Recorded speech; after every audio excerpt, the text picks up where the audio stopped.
नमस्कार दोस्तों, मैं आपका अपना doctor Suresh Parihar mind care hospital and research centre Suratgarh से। दोस्तों, आज हम एक चर्चा करेंगे कि अगर आपको या आपके फैमिली मेंबर को या फिर किसी और को अगर पैनिक अटैक आने लग जाए, यानी कि एकदम से इतनी ज़्यादा टेंशन हो गई, इतनी ज़्यादा एंजाइटी हो गई कि उसके हाथ जो है वो कांपने लग गए, सांसें जो है वो खींच खींच कर लेने लग गया, सिर भारी हो गया और हृदय की धड़कन बहुत ही तेज चलने लगी। उनको जो खुद का जो हृदय वो सुनाई देने लग गया। ये जो मैं बात कर रहा हूँ ये एक रियल केस की बात है, जो कि मेरे से बाद में मिले। तो वो जो केस है वो एकदम ठीक हो चुके थे और बहुत ही अच्छे से अपना जीवन यापन कर रहे थे, लेकिन एकदम से ये स्थिति अगर पैदा हो जाए, फिर से ये चीज़ हो जाए, तो इसके पीछे क्या कारण होता है और इस कारण का कैसे हम निवारण कर सकते हैं, हमें किन चीज़ों का ध्यान रखना चाहिए दोस्तों। तो मैं आपको यहाँ पर मुख्य तौर पर 3 बातें बताऊँगा कि अगर आपको पैनिक अटैक आने लग जाए, तो सबसे पहला क्या कारण है, क्या आपको सोचना है।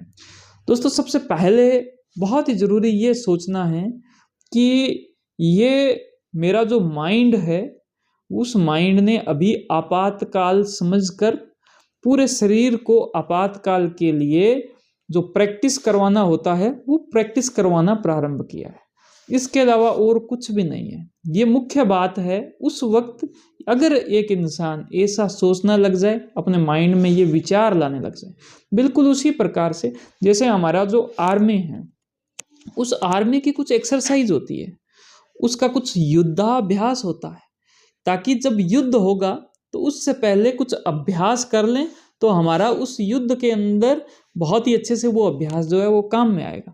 तो ये जो युद्धाभ्यास क्यों होता है, क्योंकि पीछे से बोला कि युद्ध जैसी स्थिति अपने को क्रिएट करनी है। तो माइंड जो है पैनिक अटैक में ये सोचता है कि अभी इमरजेंसी है, लेकिन वास्तव में इमरजेंसी नहीं होती। तो अगर आप इन बात का ध्यान रख लेते हैं तो आप ठीक हो जाते हैं। दूसरा नंबर, आपको उस वक्त करना क्या है दोस्तों, जितना ज़्यादा हो सके उस वक्त आपका सिंपैथेटिक सिस्टम यानी कि तेजी वाला जो सिस्टम है वो बहुत ही ज़्यादा काम कर रहा होता है, लेकिन जो धीरे करता है अपने बॉडी को, जो रिलैक्स करवाता है पैरासिम्पैथेटिक सिस्टम, वो कम काम कर रहा होता है। पैरासिम्पैथेटिक को बढ़ाएं और सिंपैथेटिक को कम करें। ये कैसे होगा? आप एकदम आराम से रिलैक्स तरीके से पीठ लगाकर सबसे पहले आप आराम से बैठने का प्रयास करें या लेटने का प्रयास करें। गर्दन थोड़ी सी ऊंची रखें और धीरे, लंबे और गहरे सांस,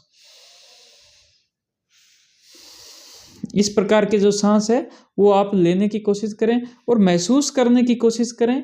लेकिन ये सांस कोशिश करें कि नाक से लें, कोशिश करें कि इस पूरे शरीर को ढीला छोड़ दें, कोशिश करें कि माइंड के अंदर भी, जैसे मान लो कि आपकी जो आंखें हैं वो गोल गोल इस तरह से घूम रही हो, इतना आपके अंदर रिलैक्सेशन आ जाए, इस प्रकार का रिलैक्सेशन आ जाए जैसे आपने कोई मेडिटेशन 10 मिनट 15 मिनट करने के बाद में आप जो रिलैक्स हुए, तो वैसा रिलैक्सेशन आ जाए। और उसके बाद में आपकी जो सांस है उसको धीरे धीरे अंदर खींचना है, धीरे धीरे बाहर लेना है और अपने पूरे ध्यान को सांसों पर लेते हुए चले आना है। यानी कि अपनी गाड़ी को आपको ब्रेक लगाना है। अगर ये काम कर लेते तो आपकी ये चीज़ धीरे धीरे कम होना प्रारंभ हो जाएगी। दोस्तों, उसके बाद में तीसरी जो बहुत ही बड़ी घटना होती है कि उनको डर लगने लग जाता है कि पिछली बार जब ऐसा पैनिक अटैक आया तो उससे पहले मेरा सर जो है वो थोड़ा सा भारी हुआ था और फिर उसके बाद ये पैनिक अटैक आया। अब आगे जब भी सिर भारी होगा तो दिक्कत, उनको ये डर लगता है कि मैं बाहर नहीं जा पाऊंगा, मैं कहीं मार्केट नहीं जा पाऊंगा।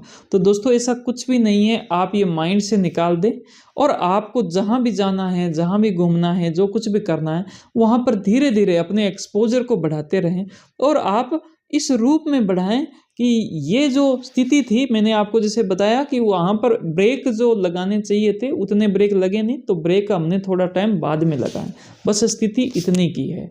तो आपको एक्सपोजर को जितना ज़्यादा बढ़ाओगे, एक हमारी जो फियर वेंटिलेशन टेक्निक है उसका उपयोग जितना ज़्यादा करोगे, और इन सब का एक जो निचोड़ है जिसको हम CBT थेरेपी नाम कहते हैं, यानी कि माइंड के वो ऐसे योगा हैं जिसके माध्यम से आप अपने माइंड के पॉजिटिव बिलीफ को जितना ज़्यादा पे डेवलप करोगे उतना ही माइंड के अंदर पॉजिटिव थॉट्स आएंगे और आपका मन जो है वो खुश रहेगा। अगर आपको CBT थेरेपी का पूरा कोर्स चाहिए तो हमारी इस वीडियो के साथ में एक वेबसाइट का लिंक दिया, वहाँ पर जाके वो कोर्स ले सकते हैं।